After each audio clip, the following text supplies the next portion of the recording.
ವೇಣುಗೋಪಾಲ್ ಬಳಿ ಎಂಎಲ್ಸಿ ಅಭ್ಯರ್ಥಿ ಆಯ್ಕೆ ಬಗ್ಗೆ ಚರ್ಚೆ ನಡೆದಿದೆ. ಮಲ್ಲಿಕಾರ್ಜುನ ಖರ್ಗೆ ಜೊತೆ ನಡೆದ ಮಾತುಕತೆಯ ಬಗ್ಗೆಯೂ ಕೂಡ ಇಲ್ಲಿ ಪ್ರಸ್ತಾಪ ಮಾಡಲಾಗಿದೆ. ರಾಹುಲ್ ಗಾಂಧಿಯವರನ್ನು ನೀವು ಒಪ್ಪಿಸಿದ್ರೆ ಸಾಕು, ಈ ಹಿಂದೆ ಕಳಿಸಿದ ಪಟ್ಟಿಗೆ ಓಕೆ ಮಾಡಿಸಿ.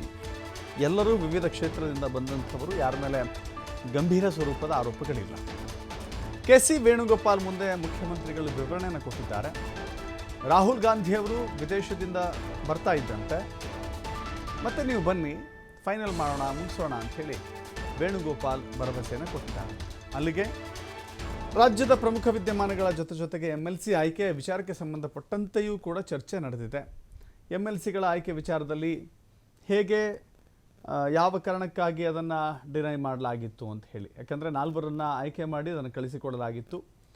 4 ಮೇಲ್ಮನೆಯ ಸದಸ್ಯ ಸ್ಥಾನಕ್ಕೆ ಕಾಂಗ್ರೆಸ್ ನಿರ್ಧಾರ ಮಾಡಿತ್ತು. ರಾಜಭವನಕ್ಕೂ ಕೂಡ ಆ ಪಟ್ಟಿ ತೆರಳಿತ್ತು. ಬಟ್ ಹೈಕಮಾಂಡ್ ಏಕಾಏಕಿಯಾಗಿ ಅದನ್ನು ತಡೆ ಹಿಡಿದು ತಿರಸ್ಕರಿಸಿತ್ತು. ಪಟ್ಟಿಯನ್ನು ಬದಲು ಮಾಡಬೇಕು ಅಂತ ಹೇಳಿ ಸೂಚನೆಯನ್ನು ಕೂಡ ಕೊಟ್ಟಿತ್ತು. ಈ ಸಂದರ್ಭದಲ್ಲಿ ಯಾವ ಕಾರಣಕ್ಕಾಗಿ ಹೀಗೆ ಅನ್ನೋದನ್ನು ನೋಡ್ತಾ ಹೋದರೆ ಕೆಲವರ ವಿರುದ್ಧ ಆರೋಪಗಳಿದ್ದಾವೆ. ಹೀಗಾಗಿ ಅದನ್ನು ಬದಲಾವಣೆ ಮಾಡಬೇಕು ಅನ್ನುವ ನಿಟ್ಟಿನಲ್ಲಿ ಚರ್ಚೆ ಆಗಿದೆಯಂತೆ. ಮತ್ತಷ್ಟು ಮಾಹಿತಿ ನಮ್ಮ ಪ್ರತಿನಿಧಿ ಶಿವಕುಮಾರ್ ನೀಡ್ತಾರೆ. ಶಿವಕುಮಾರ್, ಗಮನಿಸ್ತಾ ಇದ್ದೀವಿ, ರಾಜ್ಯ ಕಾಂಗ್ರೆಸ್ನಲ್ಲಿ ಅನೇಕ ವಿಚಾರಗಳಿದ್ದಾವೆ. ಈ ಸಂದರ್ಭದಲ್ಲಿ ಹೈಕಮಾಂಡ್ ಭೇಟಿ ಇದೆಯಲ್ಲ, ಅದೊಂದು ರೀತಿಯ ಗಮನ ಸೆಳೆಯುವಂಥದ್ದು, ಮಹತ್ವವನ್ನು ಕೂಡ ಕೊಡಬೇಕಾಗತ್ತೆ. ಏನೆಲ್ಲ ವಿಷಯಗಳು ಪ್ರಸ್ತಾಪ ಆಗಿದ್ದಾವೆ? ದಶರಥ್, 2 ದಿನ ದೆಹಲಿಗೆ ಮುಖ್ಯಮಂತ್ರಿಗಳು ಪ್ರವಾಸವನ್ನ ಮಾಡಿದ್ರು. ಕೇಂದ್ರ ಸಚಿವರ ಭೇಟಿ, ಹಾಗೆ ರಾಷ್ಟ್ರಪತಿಗಳ ಭೇಟಿ, ಜೊತೆಗೆ ಹೈಕಮಾಂಡ್ ನಾಯಕರನ್ನು ಕೂಡ ಇದೀಗ ಭೇಟಿ ಮಾಡ್ತಾ ಇದ್ದಾರೆ. ನಿನ್ನೆ ರಾತ್ರಿ ಎಐಸಿಸಿ ಅಧ್ಯಕ್ಷ ಮಲ್ಲಿಕಾರ್ಜುನ್ ಖರ್ಗೆ ಅವರನ್ನ ಭೇಟಿ ಮಾಡಿದ್ರು. 4 ಕಾಂಗ್ರೆಸ್ ಅಭ್ಯರ್ಥಿಗಳ ಆಯ್ಕೆಗೆ ಚರ್ಚೆಯನ್ನ ಮಾಡಿದ್ರು. ರಾಹುಲ್ ಗಾಂಧಿ ಅವರು ವಿದೇಶಿ ಪ್ರವಾಸದಲ್ಲಿ ಇರೋದ್ರಿಂದ ಅವರು ವಾಪಸ್ ಆಗ್ತಿದ್ದಾಗೆ ಇದರ ಬಗ್ಗೆ ಅಂತಿಮ ನಿರ್ಧಾರವನ್ನ ನಾವು ತಿಳಿಸ್ತೇವೆ ಅನ್ನುವಂತ ಭರವಸೆಯನ್ನ ಮಲ್ಲಿಕಾರ್ಜುನ್ ಖರ್ಗೆ ಅವರು ಕೂಡ ಕೊಟ್ಟಿದ್ರು. ಇದೀಗ ಎಐಸಿಸಿ ಕಚೇರಿಯಲ್ಲಿ ಎಐಸಿಸಿ ಪ್ರಧಾನ ಕಾರ್ಯದರ್ಶಿಯಾಗಿ ವೇಣುಗೋಪಾಲ್ ಅವರನ್ನ ಮುಖ್ಯಮಂತ್ರಿಗಳು ಭೇಟಿ ಮಾಡಿದ್ದಾರೆ.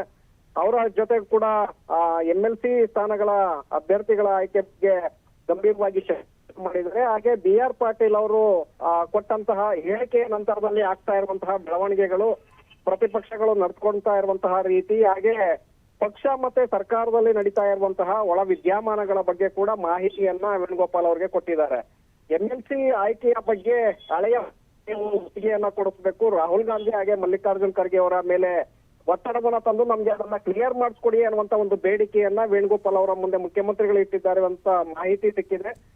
ವೇಣುಗೋಪಾಲ್ ಕೂಡ ಇದಕ್ಕೆ ಬಹುತೇಕವಾಗಿ ಒಪ್ಪಿಗೆಯನ್ನ ಕೊಡಿಸುವಂತ ಒಂದು ಪ್ರಯತ್ನವನ್ನ ಮಾಡ್ತೇನೆ ಅನ್ನುವಂತ ಭರವಸೆಯನ್ನು ಕೂಡ ಕೊಟ್ಟಿದ್ದಾರೆ ಅನ್ನುವಂತ ಮಾಹಿತಿಗಳು ಈಗ ನಮ್ಗೆ ಲಭ್ಯ ಆಗಿರುವಂತದ್ದು. Dasharath, yes, thank you Shivakumar ನಿಮ್ಮೆಲ್ಲ ಮಾಹಿತಿಗೆ.